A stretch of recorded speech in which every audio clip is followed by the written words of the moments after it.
Welcome to the Reacting to Parallel News Ep.3. It's been a while and I'm excited to be back. I'm your host, Flux. I'm here with Gas Nippy, my partner in crime for all this fun ecosystem React stuff. So, Gas, how you feeling today, man?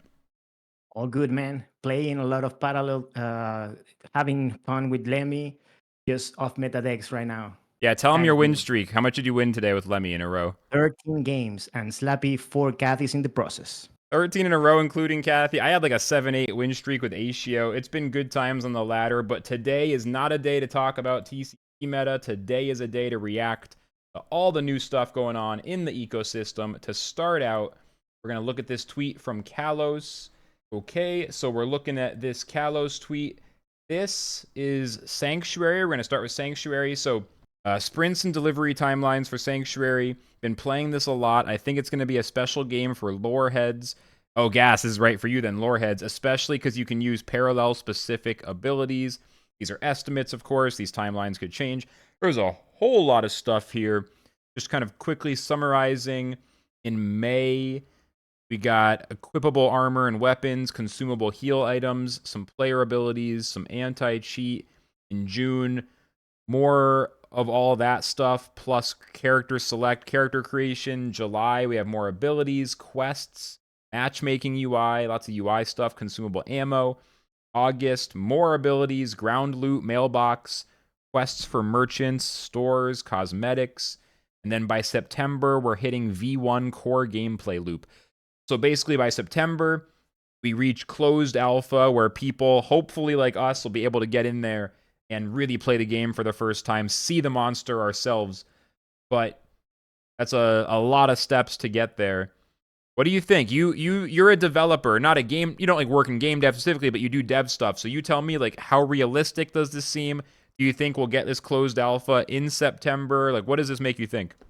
I think it's pretty ambitious for them, but it looks fine. It looks like they're putting into the work, and I'm actually pretty looking forward to see how it's going to be the anti-cheat technology because we have to remember that this is a Web3 kind of game. We have possible play to earns possibilities. So people will want to cheat it. So I'm looking forward to see how they will fix that horrible shit issue that it's basically taking power of Web 2 gaming, and I'm afraid that that happens in the Web 3 gaming. So yeah, I'm looking forward to see all this and September. It's just around the corner, bro. I mean, we're already in May, so almost May. Almost May, yeah. It really is though. Like it feels like the last 6 months. It feels like it's been years since 6 months ago, but it also feels like it's been 2 days because it feels like Exactly. it's like how does it feel like it's been so long, but it also happens so fast? I feel like this whole sanctuary thing, like by the time we're playing the closed alpha, it's gonna feel like it's years from now, but it's also gonna be a blink of the eye.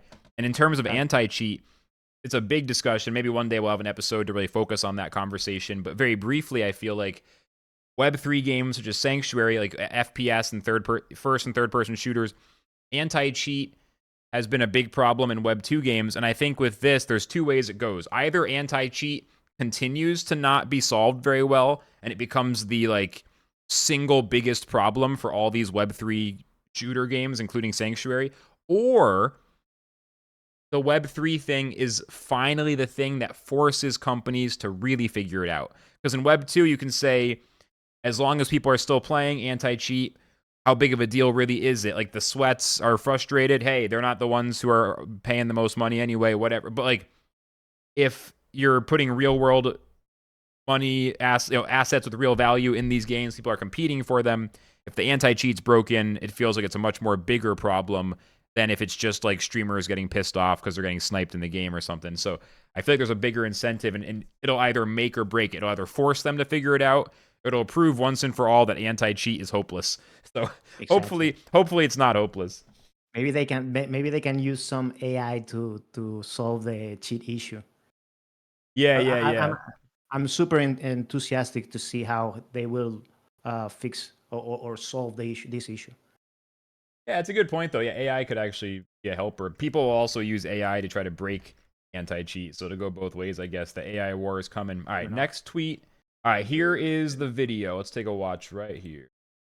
Is to go deep into the worlds of Parallel. So the first map that we're working on is an abandoned spaceport on Earth. You're basically being deployed to different missions with a contract to find some stuff on the different missions.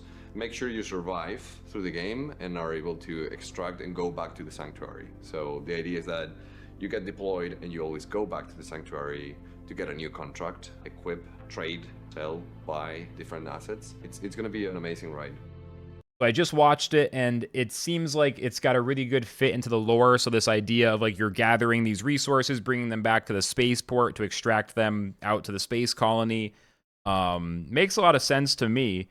I don't know. What do you think about that whole concept? Yeah, I mean, it makes sense because that's a different way of telling the story. But I, when you make this kind of triple A games, you want to focus on the gameplay and not try, because after all, this is gonna be a versus kind of game, right? So PvP kind of game, and people is more interested in them in the gameplay and how it resolves all the mechanics together and how they work.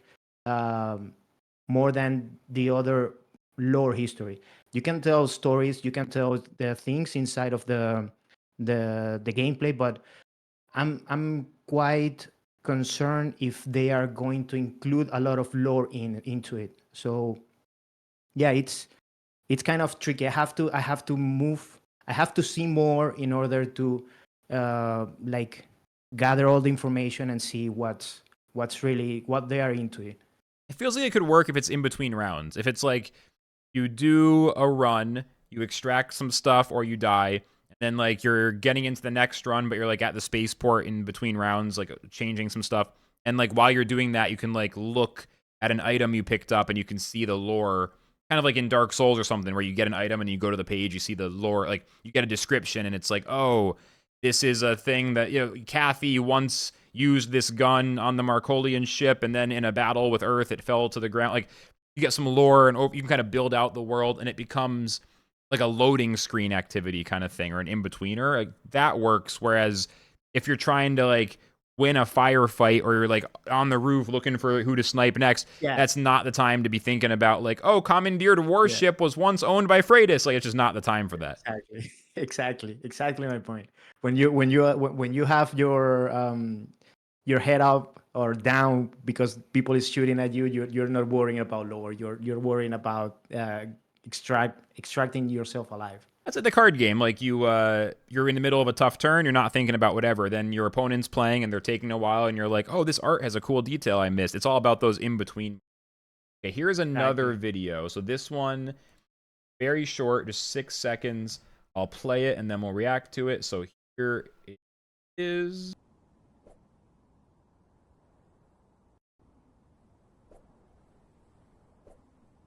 Okay, so basically, just looked at is a video of an earthen character swinging a sword before the door opens to start the run, I believe.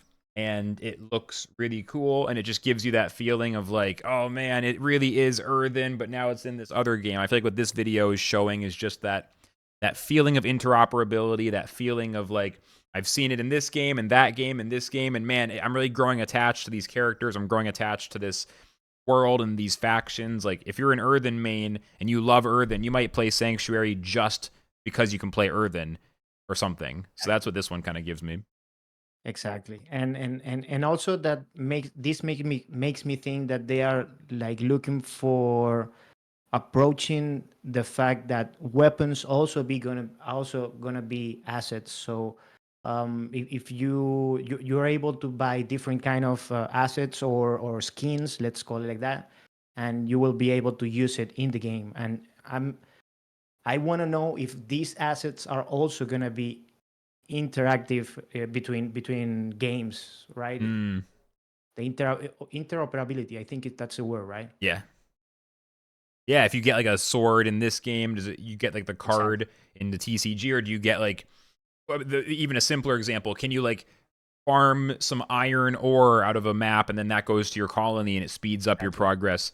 And then guilds get really interesting if you have like people playing Sanctuary, people playing TCG, people playing Colony, and it's like the different groups are like having deals with each other. Like, I'll give you these resources, you'll give me those. It could get really interesting. My fear, especially when you have weapons and armor and stuff that's like on-chain NFT stuff and you're buying and selling, really important to make sure that casual players don't just feel weak as hell when they start playing. Like, there's this weird thing where you have this big power curve, but it's a shooter, so you're not gonna... You have to make sure you don't have a thing where, like, level 1 Timmy is playing against level 100 Spike, and Timmy's got the bronze sword, and Spike has the giant, nuclear bomb of the gods, and, like, it's just, like, Timmy's gonna log out after a game if I'm Timmy. That's the only thing, and I feel like I've seen this, like, whenever I log into a Web3 game, I just immediately feel like I'm the most useless, miserable character. It doesn't make me feel like I need to spend money. It makes me feel like I need to log out and find another game, But I think it's important to consider that. But otherwise, it's very exciting. Yeah, that's for sure. I guess the correct approach in this case would be like good balancing methods and not having more skins than actually assets that have power in the game. 100%. I mean, like, yeah, balancing, having enough stuff be cosmetically based, having separation between beginner players with weak gear and these pro players with top level gear, which is tough with a small player base. But all these things can factor in. Let's jump to this next one. I'm going to another really short video. Let me show you guys this video, then we'll react to it. Here it comes.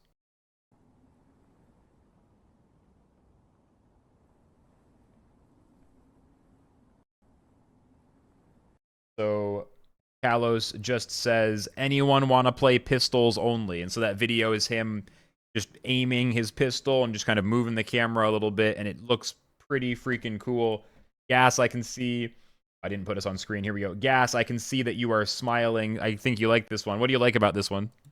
Yeah, basically, I think what Carlos was doing here is to camp the extraction helicopter to kill whatever he gets.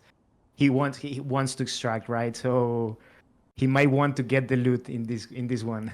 He's ready there. He's ready to snipe someone else who's about to try to extract so he can take their loot and extract instead. Like, get him right at the end. That's always what happens to me. When I would play Shrapnel or Off the Grid or whatever, I'd somehow miraculously get to the extraction point once in a blue moon with my lack of skill, and then immediately headshotted, lose my loot. That was when I really realized extraction games will just never be for me, because I managed to do the thing, and I just die anyway. Like, so now I have to get there and then scope the whole area around the point, and then, like, nah, I'm good. I'm going back to my card game. I actually know how to play well. But of course, that's just me not that's me having a skill issue. I'm not saying that's bad for the game. We have one more in a similar vein here. So this one's called Taking the High Ground. 6-second video here. I'm watching as Kalos again just kind of pans his weapon across the screen, but here he's got the high ground. He is up pretty high. Any extra thoughts on this one, other than, from what I understand, you just generally want to get to a high point on a map in games like this? That's usually a good position to be in.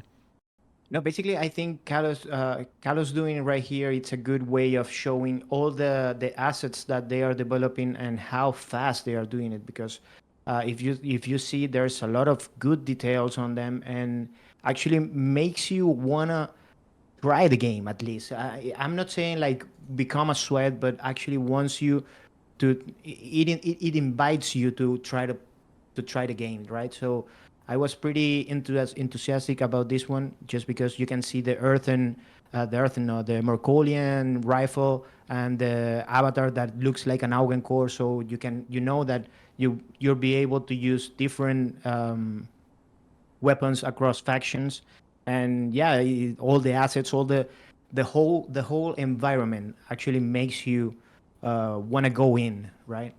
Yeah, the world building pulls you in. It's motivation to get in there. It's like, I like this world. I want to be a part of it. I want to be immersed in it. It's immersive. It really makes you feel like you're in there. Exactly. Awesome. I'm looking forward for a first person. I hope they include a first person mechanic in there, a first person mechanic. Yeah, why do you think they went third person? You feel like I think third persons are just easier for casual gamers. I mean, if you're targeting for people that plays like Fortnite, that's a big game, or people that is playing PUBG or even off the grid, uh, they will want to try the game because it's for a third person shooter, right? So I think that was maybe their thinking. I'm not 100% sure. Okay, yeah, I was just curious. And then this last little one here for Sanctuary, Cyoplasm responded to a tweet and said, planning on adding any movement tech, double jump, sliding, hook shot, gliding. Kalos said, yes, we have a bunch in already, but we are improving it. So, what are your thoughts on movement tech? As someone who's total noob in these games, I can't even handle movement tech, but I understand for a lot of people, this is a very positive feature, having cool movement and that being a part of the combat, basically. Yeah, that's a good that's a thing. I mean, when you're playing like this kind of extraction games, like or battle royale, movement is super important. What there are three things that are super important for this kind of players, right? Movements, map awareness, and sound, right? So steps are have to be in place, have to be good. The map awareness of the player will give you the advantage of not taking high grounds or maybe hiding in low ground just to other players not to see you.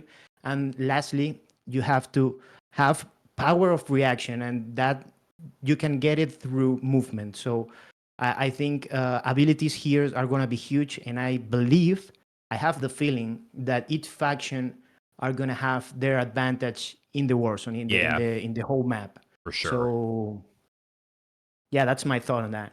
For sure, yeah. You want to have like Earthen is tankier, more defensive somehow. Marco is like really aggressive. Shroud has like weird magical powers. Cathari's like cloning stuff or whatever. What I didn't say. Augencore has like summoning, little robots, like stuff. They need to have that same feeling. The way in the card game they've done so well, where each class is incredibly distinct, and one Exactly. person thinks that Shroud is like ruining the game, and the next person's like buff Shroud. It's not fair. Like that. That's exactly what you want. Exactly. Awesome. Okay, so that's a whole lot of Sanctuary talk. Got some stuff for Colony now. First up, here's a roadmap that Kalos posted. This is, let me pull sprints slash timelines for Colony full release. Kalos says this game is tricky as we have the least frame of reference here. No one's made a game like this before. Come on, bro. It's The Sims in space. No, but yeah, so this is the roadmap here. April, which is this month, it's got 10 days left or less, as agent creation, skills, challenges, player progression, store, universal colony. Number 2 has colony progression loop in May, along with consumables, polish, more skills, challenge, and events. June has something called double or nothing. I don't know what that is. Building progression, combat, avatars in game, polish, and mascots, whatever that is. And then open beta slated for July here, which sounds so ambitious as to be to drive skepticism in my mind, to be honest. But July says leaderboard, extraction, agent personality, evolution, mascots 2, and then end game, whatever that means. I had the privilege of playing in the last playtest. So I do have some extra insights here as well. But yeah, what do you think about this roadmap? I mean, I'll just say it. July for closed alpha or open beta, whatever that says. I refuse to believe that. I'm not getting my hopes up. Yeah. That sounds too Yeah, good to be true. it's kind of ambitious. I mean, they are talented people, but this is way too ambitious. I mean, when you see that challenges has to be developed, events, even the fact that you have to create mascots and all the interactions around the mascots, the extraction, I have no idea what is it. What is it? I mean, I believe it's extraction of elements or any mining kind of things. But I think there's a lot of things. UI polish is super important because people will want to play it just because the game looks good first. They want to try it because it looks good, and they will stay because it's good. UI is So so important. Like, it's one thing I've exactly. learned in this space after playing so many games with bad UI, like UI, tutorial, and like onboarding flow. Certain, like kind of two related things that I'm just like, man, every game needs it. I But we didn't have to even. remember, Good. yeah, we have to remember that this is a open beta. So open beta is just everything can change, and it's not a launch date. So they are ambitious, but I believe they can make it. I mean, I'm hoping they can make it because I want to play the game. Yeah, what I played in the playtest was pretty fun. Like, I had one character for my one avatar. My phone is really old, so honestly, I was surprised it even ran. It ran okay. It wasn't perfect, but it ran okay. And I mean, you're just like in this chat box with your AI guy, like, hey, can you do this? And he's like, yeah, sure, I could do this or that or this. Like, yeah, do that thing. And he goes and does it and comes back. And you're just kind of going, it's like playing, any resource gathering kind of like colony building game where you're building like a city or whatever. And you're like, you build your first few buildings and the timers start slowing down. You have to go away and come back. It's like that.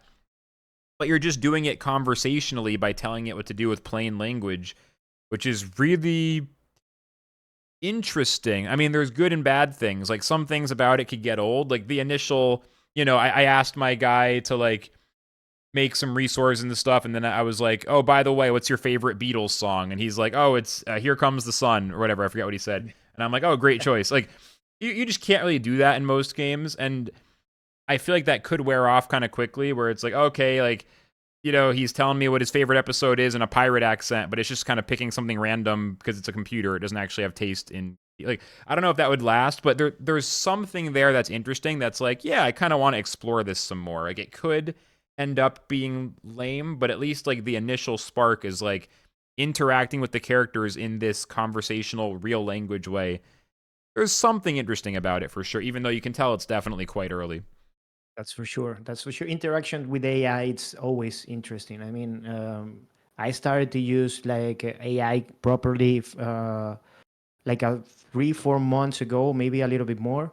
And when you manage to make AI to do the things you want just by plain language, it's satisfactory. That's very satisfactory. Yeah, it's satisfying. It's like good. Yeah, It just feels good, right? Like, exactly. yeah, I've been starting to like working with Paragons. They're very excited about AI. So I've been using. I got a Perplexity Pro plan now, so I can just use it a lot. I went Perplexity instead of Chat GPT because I'm a hipster. There's no other reason. Like, why don't you use the most popular one when I can use the second most popular one? That's cooler. I just pure hipster.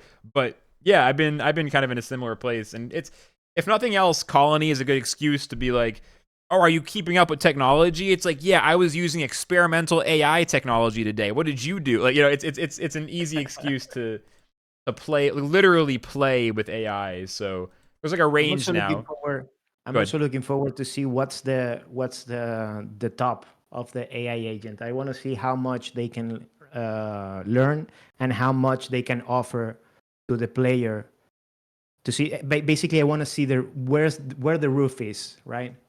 Yeah, like, I'm looking forward to see that. In a best case scenario, I imagine like I'm kind of busy. I'm checking in like once a day, and I'm just talking to like my lead character, and he's like describing the battle that happened yesterday and all the resources. And it's like I'm reading like I'm just finished like right now. I've been reading this like right on the side. I'm on the third book of the Mistborn trilogy that you only didn't even finish the first book. I'm on book 3 now. It's amazing. You got to go back, bro. Point is, when I talk, I'm like, oh man, I get it. Like, Sanderson's amazing. I want this to be what it feels like when I log into Colony. My guy is telling me about the stuff that happened, and it's like, oh no, Carl got killed in the battle. Oh, I loved Carl. Yeah. Shoot. All right, make sure you salvage his sword. I think Marcus was friends with him. Give Marcus the sword. Like you want to have characters in there, and like you're actually getting updates, and it's like this ant farm sandbox. That to me is the best case.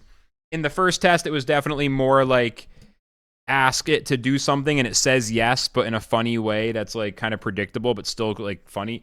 So it's like, can we get from there to like it's really telling me a story of what happened in a compelling way? That's what I'm curious to see.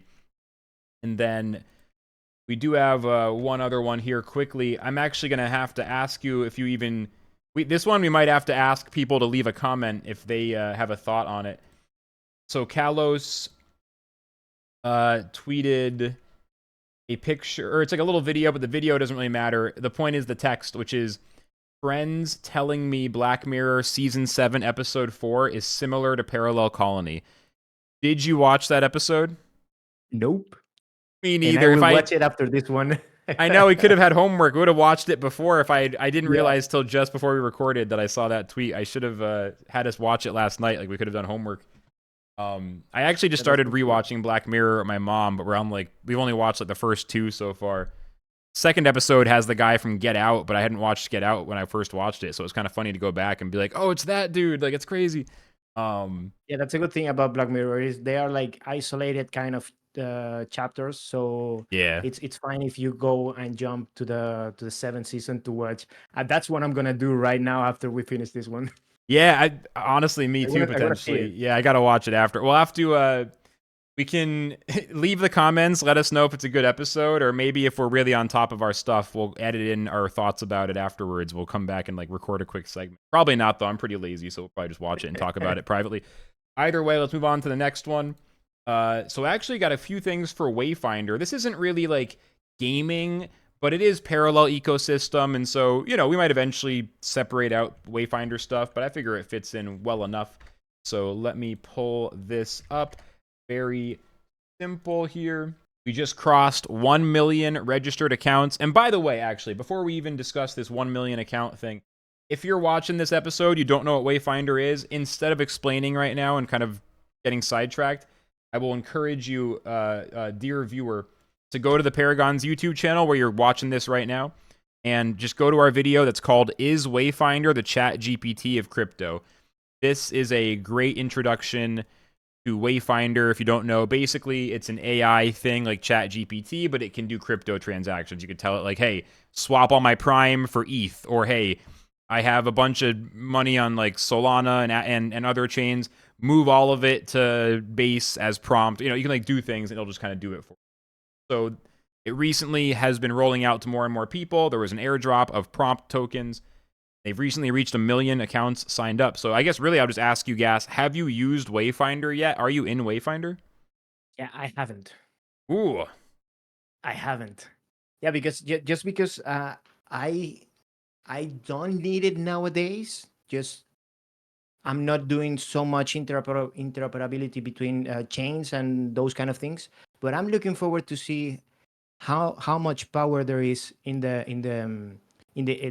particular AI agents, right? So yeah, that's It works really well for what it does. Like when I swap tokens around and stuff, it's worked perfectly every time. I've seen a few people with some weird issues. They like try to swap and like one of my friends, like it swapped to a meme coin that had like a name very close to the name. Like he kind of like fumbled his prompt a little bit, like not the token, but like the text prompt he used was like somehow slightly off. But I haven't had that happen to me at all.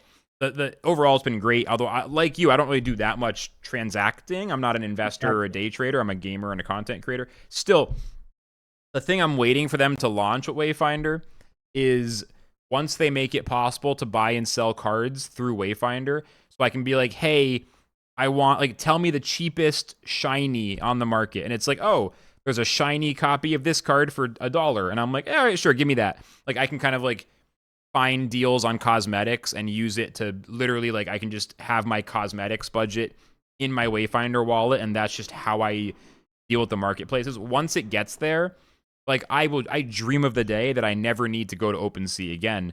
I just go to Wayfinder and it goes to OpenSea, or it goes to the Sanctuary Marketplace, or it goes to wherever, Magic Eden or many of other stuff like that. To me, that's when it's going to become really useful for the gamers.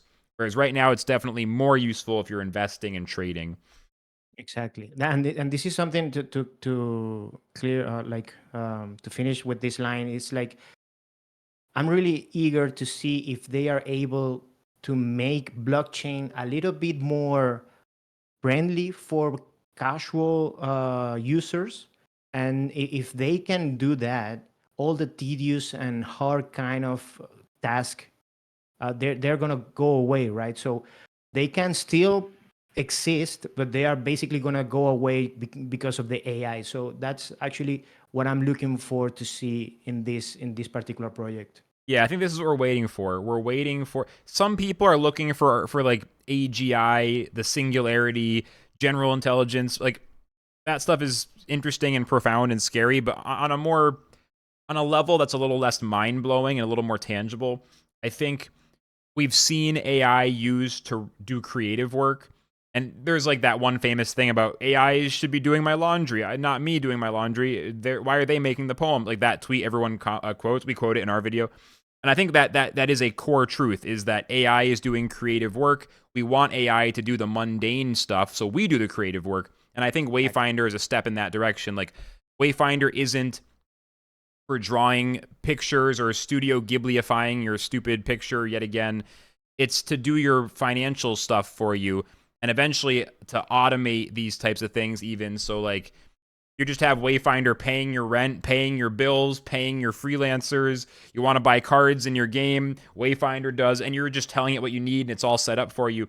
And that frees up time and energy to make videos, to play the game, to write your album, to finish your novel, to make your movie. Like, Wayfinder is a step in where we want to go, whereas a lot of it so far has been kind of like, look at how easily I can make something that looks kind of cool, but then everyone copies it and it stops being cool. So, like, Exactly. I think Wayfinder is a step in that right direction, basically. And Exactly. just to build on this, we have the I just sent you this one, Gas. We got the Wayfinder. So this is the Wayfinder roadmap.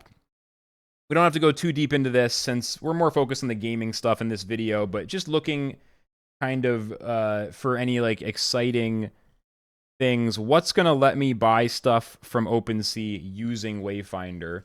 I'm hoping that'll be the new path creation. So if you look at June 2025, what path creation means, I've read the white paper, I've taken notes, I'm getting pretty familiar. I'm definitely not an expert, but I'm intermediate level on Wayfinder. I understand some stuff. The path creation thing is basically that people who are really technically savvy, who know how this stuff works, they can teach Wayfinder to do new things. And that's what creating a path means. So, like, if someone like, you know, a Lofty Puma or someone like that, someone in the community who's like a dev who builds products, if they go to Wayfinder, or like Dan S, who made the Nova bot, like there's people who've done these things. They go to Wayfinder and they go, here, I am buying cards on OpenSea. I'm teaching you how to look at the different collections. I'm teaching you how to sort through the information and tell me what cards are at the best price, and then how to actually do those transactions. Once he does all that work, I can just use that path, and whoever made the path basically gets a little bit of money over time from the prompt that is spent, since you spend a little bit of prompt to use Wayfinder. So they're basically earning a little percentage of that, the exact details of which I'm not sure, but that's the basic mechanism. So once we get to June, or whenever it happens, where they launch new path creation, I think that's the moment to look for the gamers as far as like navigating marketplaces or other things. So I'd say that's the big thing for Wayfinder. June, July, I'm really hoping path creation lets us start to navigate marketplaces. Other than that, we have to kind of see. What do you think? Now that you mentioned that the new path creation, I'm very interested in see how they will implement or how they will delegate to the community the fact that people can create path. Not always going to be good path. So Yes. there's also you can also teach the AI to do something bad. So how will you filter those kind of activities, right? So I think that's a pretty good question for them if we manage someday to talk with them. Oh, that'd be amazing. Get to interview some of the Wayfinder people. Yeah, I think that's actually the first thing I thought about as well when I came to this part in the white paper. So we're like on the exact same page. I have to go back and think more about it, but from what I remember, part of the answer is that you have to use collateral. You have to collateralize the paths, which means you have to put money down. And so basically the path is insured by the collateral. So if someone uses a path and gets screwed by it, I don't know exactly what mechanism governs this, and like who or what judges what claims are valid, like who's lying and who's telling the truth. But in theory, if a path screws you, you get paid back from the collateral on the path. I could be getting those details wrong. We'll definitely have to look more into it. But yeah, Wayfinder, there's so much to learn. I'd just say, again, anyone watching this, go watch the video. Wayfinder is a chat GPT of crypto. We got more Wayfinder content coming soon. Definitely something we will be keeping an eye on over time. With that said, we have a little bit of TCG news to talk about here. And we have something really fun after this one, by the way. We're getting close to the end, but we have something really fun, so don't leave yet. So Parallel is out for mobile in the Philippines, open to everybody. If you're in the Philippines, you can download and start playing.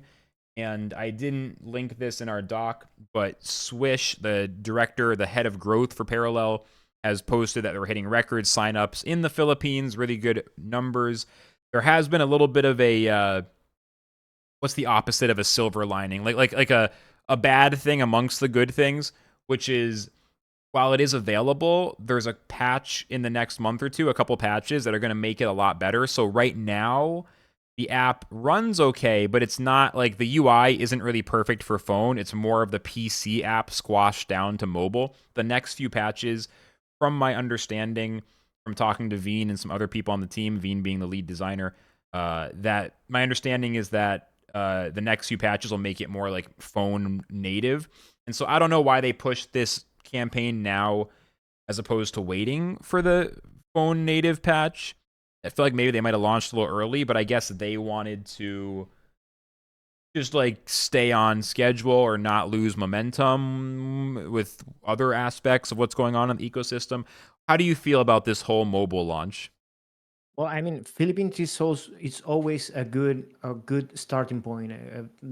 Philippines people, they just uh, play whatever they can in Web3. So if you get a good amount of feedback from this kind of person that they have so much experience, uh, that's always valuable. So maybe their first approach was to try to aim this kind of good feedback from these players, like these experienced players, because we have to say it. I mean, they are brilliant in Axie.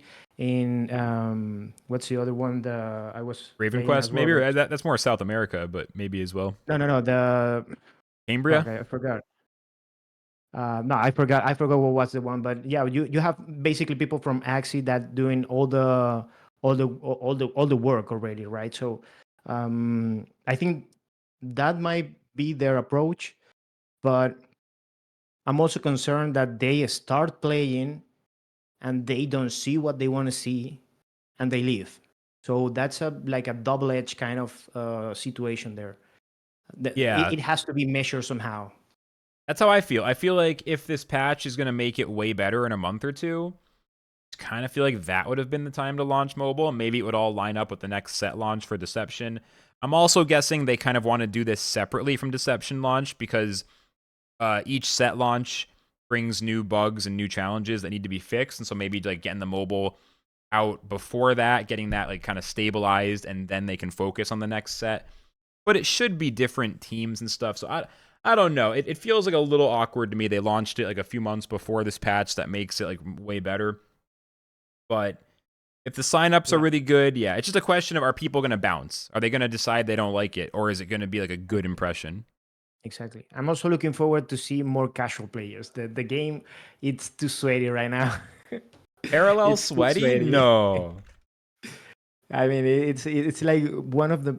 If I, this is the thing, right? If I want to play parallel, I'm gonna go for all in, right? But if I just want to hang out, I just cannot hang out in the ladder. You cannot misplay, allow you to misplay in the ladder, you know.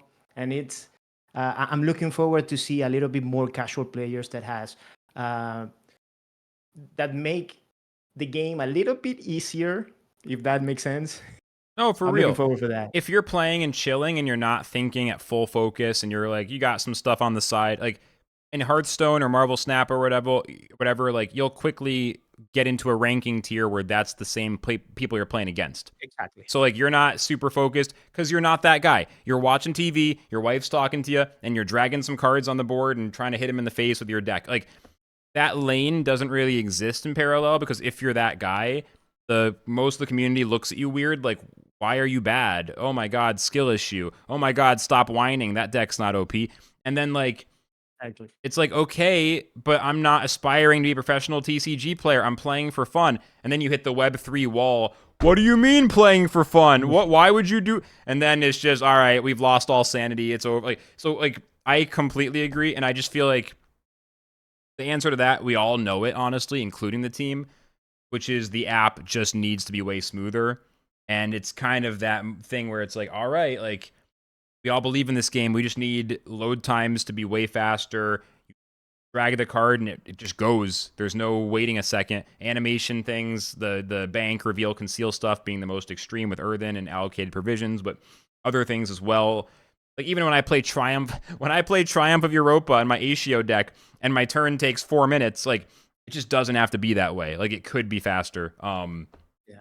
I think those are the key things that are holding back casuals, and it's like the other stuff is so well done that I really feel like the positive way to look at it is that when that stuff is fixed, there's really nothing in the way of this game going super, super popular. But also, it feels like until those things are fixed, it's hard to imagine anything else making much of a difference because no matter how excited people get when they see a stream or a tournament or whatever, when they log in and they have to wait 10 minutes just trying to get into their game and play their first few turns, they are going to exit and they are going to load up Hearthstone or Snap. It's just going to happen. Like the amount of people who are curious enough and like wanting to do the new thing enough to get through all that, like they exist and it's us, but it's a really small group and you just need to bridge that more. Like it doesn't have to be as smooth as Marvel Snap or Hearthstone, but it has to be much closer than it currently is. So that like if you're a hipster who wants to play the new thing or this is the one that's the new one, like it needs to be at least close enough that that person is willing to overlook the gap. Right now the gap is too big basically. Exactly. But the team knows, and I know that they're working on this very specifically, so I do believe it's going to get better. It's that couple of months in between the acknowledgement of this being a core problem and then like the code shipping, which for a organization as large as Parallel Studios, it's just not going to be a week later. It's always going to be a few months, and it's about over time, it just gets closer and closer to that bullseye of being just right so that like not as painful to wait for the next updates basically. Right now it's just that early stage where it's like we need it, but you know, I mean it's already so much better than when I started playing. I refused to stream the TCG when I first played it. I literally refused to stream this till it looks better on stream, and it was like 6 to 8 months before that happened, and I was like, okay, now I'm going to start streaming. So I feel like we've already come so long. I think in a few months we'll probably look back at this stuff and be like, that's done too now. Okay, on to now what else can we complain about? Yeah, exactly. And the good thing is like you know that the team is driven. They want to do things better, and they also not only promising things, but they are also doing things. You can see the work that's being delivered. So when that happens, when those two things happens, those two things collide, you can actually see the hope in the project, right? So that's what happens in most Web3, where they start looking for excuses, they start moving delivery dates, they start taking more money from the players, exactly, etc., etc. So they are not looking for that. They are still ambitious in order to improve the game, improve the gameplay, make the player owner of their own assets. So it's just gonna take time. That's it. It's just gonna take time, and if you see the advance, if you see the progress, I know that I, as a player, I'm gonna wait for it, and I invite everyone who wants to play a good TCG to start playing this one because it's universe lore wise is just awesome, mechanics awesome, graphics awesome. It's just a good, well built, healthy game right now. Yeah, I completely agree. And it's like we can see the vision, but for some people it's like too janky, they're not ready yet. And that's like the closer it gets to that professional grade of the user experience being that good, the more people can kind of see where it's going. Whereas right now you have to look a little closer to see it, and then eventually, like at a glance, you can see it, and then it gets easier and easier. Also, when people ask the difference, what's the difference between Parallel and some other game? My answer is oftentimes $100 million.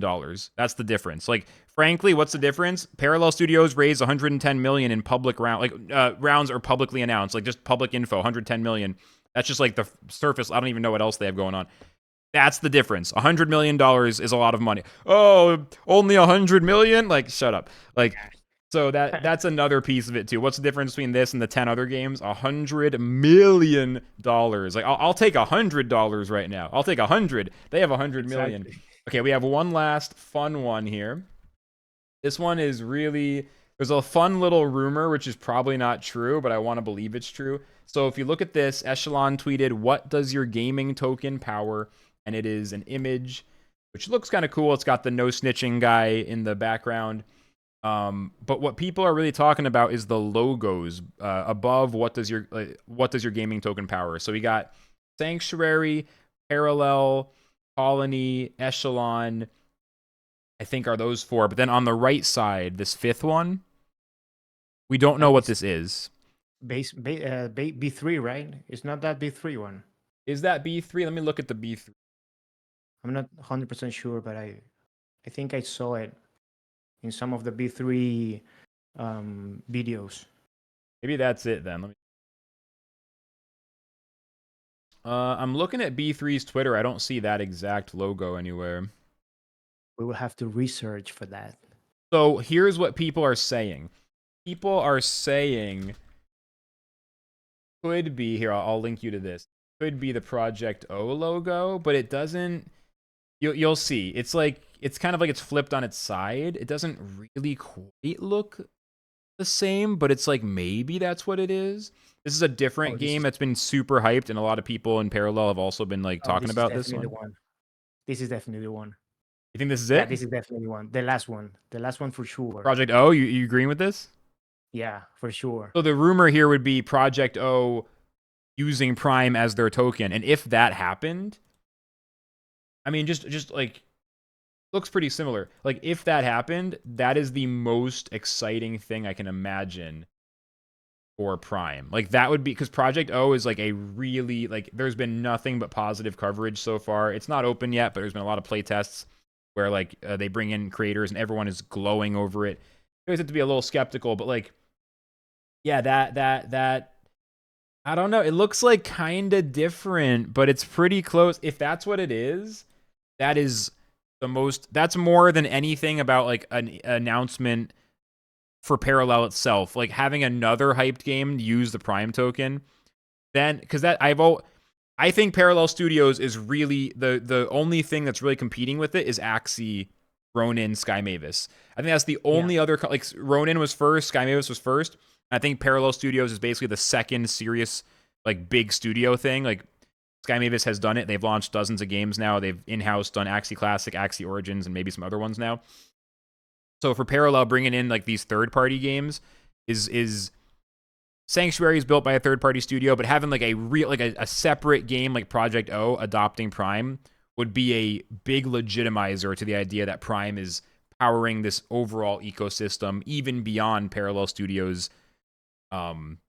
That would be so sick, basically. Even their own layer, right? They can evolve into their own layer. So yeah, their own blockchain. Yeah, like Ronin has the Ronin chain, and there's been talk about the B3 Prime chain, which admittedly we haven't heard much about lately. But yeah, it could definitely lead to. I mean, I like Base, and I like Base where the TCG is. Solana's where Colony is going to live. B3 for Sanctuary. Like, it'd be interesting if they tried to end up with their own chain and like port things back there. I'm not sure how that would look, but you're not wrong. That could be the idea, especially if this ends up being Project O. Man, I'm gonna be just like refreshing all week, waiting to see if they announce this before the end of the week. It's what, Wednesday right now? Oh man, it is. But yeah, that's the last. Yeah, I'm looking forward to see how further they can go with Prime. And I'm getting the hype right now. You mean advice, guys. You getting bullish? You getting bullish? Yeah, I'm getting hype. It's worse than bullish. He's seeing green lines in his dreams. It's all up and to the right. Exactly. Well, we'll let Gas give you the financial advice on his personal crypto advice channel. I'm just kidding. He doesn't actually have one. No financial advice, but no financial advice at all. That is the final tweet of the day, and we did it, man. Another reaction. Honestly, like there was a little bit less in terms of new footage. Like last episode, we had more like longer videos, more like Sanctuary footage, a little more. But this one had more like roadmaps looking kind of to the farther future, like what's the next 4 to 6 months look like. So it was a different episode from the first two, but I feel like in its own way, this is very exciting. It really feels like in the next month, there could be a lot of exciting things, a lot of information. Like, I don't know, we're getting closer to seeing the vision of what Parallel Studios and Prime and what it's all going to really be. Yeah, basically because you can watch the digested version of the all information that there is right now, right? So Roadmaps are super important to see the big picture of it, and having the talk of debating what could be, what could mean each point, each bullet point. It's actually a good thing that can make all the viewers just to open their mind and see that they are here to make games and proper solutions for players in general. Yeah, and like communication just seems really good when you actually look at all the stuff and you break it down like all in a row. It's like, yeah, the information is there. We know what's planned. We know what the team's trying to do. It's a matter of if they can do it, but there's really not a lot of mystery in terms of like what are they going to do? What is the plan? What are they attempting? It's all right there. Like it really feels like it's no BS, no hand waving, magic tricks. It's just here's what we're gonna do. I'm pointing American baseball like a Babe Ruth classic, like pointing and then getting a home run right there in that exact Right there, direction. yeah. Like that feels like what Parallel's trying to do. And the question is it a grand slam or is it a single? Or I don't even know baseball well enough to finish this metaphor. Actually, I'm watching. I've been lurk watching the Phillies. You can't really see. You can kind of see it there. I've been lurk watching Yeah, the I can see Phillies. it. Yeah, It's 2-2 in the ninth inning. It's crazy right now. that's crazy. But point is, Parallels like that. They're like the guy that's about to hit a grand slam, 4 runs. Except in business, you're not limited to 4 runs. Jeff Bezos said this here. I'm going to sound smart right at the end of the episode. Jeff Bezos says in one of his stockholder letters that we're taught to think about like only aiming so high. Like in baseball, you can only get 4 points. Like in soccer, in proper football, you can only get 1 point. You kick the ball into the goal, that's 1 point. You can't get 10 points in a kick. But in business, you can get 1,000 points. In business, if a business is successful enough, you can hit the ball once and get a 10,000 pointer. And that's kind of what Parallel's trying to do. They're trying to hit the ball out to the outfield so hard, it's not just a grand slam for 4 points, but it's like 1,000 point hit. Because in business, there's no limits. They're aiming the highest. That's why I'm excited about it. And I'm also excited to have you here with me, Gas, to always be breaking it down. So thank you very much, man, for doing this episode with For me. having me, man. Looking forward to episode 4 in another month. We're on like a monthly cadence. So let us know in the comments what y'all think. We'll see you in a month for another breakdown of all the newest news. And that's it. Bye-bye.